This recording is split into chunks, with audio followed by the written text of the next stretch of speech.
فاسألوا أهل الذكر إن كنتم لا تعلمون.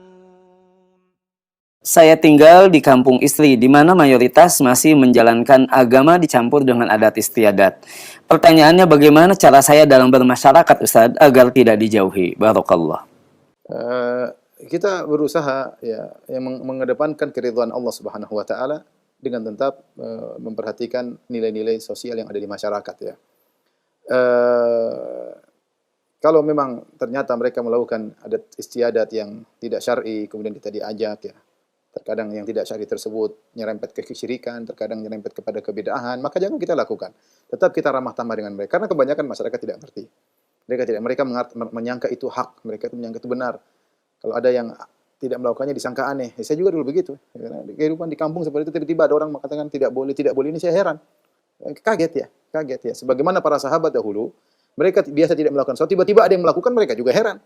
Seperti kisah Abu Musa al-Asy'ari ketika bertemu dengan Ibnu Mas'ud, ya, melihat ada orang berzikir rame-rame di masjid dengan bawa kerikil, sabbihu mi'ah, bertasbih 100 kali, halilu mi'ah, 100 kali bertahlil rame-rame, ya. Maka dia heran.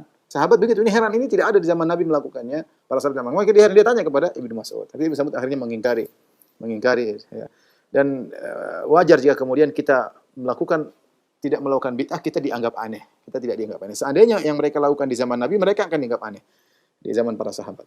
Oleh karena tatkala kita tahu kebanyakan mereka di atas kejahilan, maka kita lebih lembut kepada mereka ya.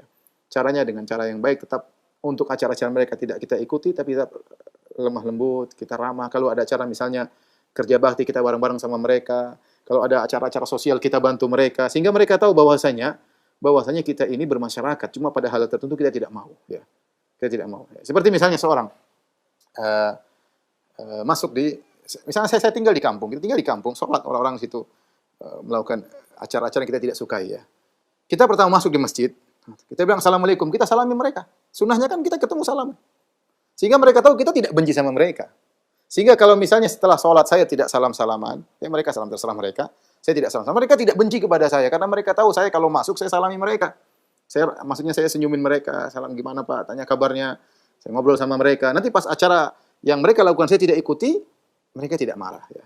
Itu contoh misalnya, ada hal yang mungkin bisa kita lakukan, sunnah kita lakukan. Contoh, seperti misalnya ada yang meninggal di antara mereka. Kemudian mereka mengadakan acara ritual-ritual bid'ah yang tidak dicontohkan oleh Nabi SAW. Maka bukan berarti kita tinggalkan sama sekali. Kita datang di pagi hari. Kan bukankah sunnahnya kita melayat? Bukankah sunnahnya kita membantu orang yang sedang berduka cita? Ya kita datang, bukan pas acaranya.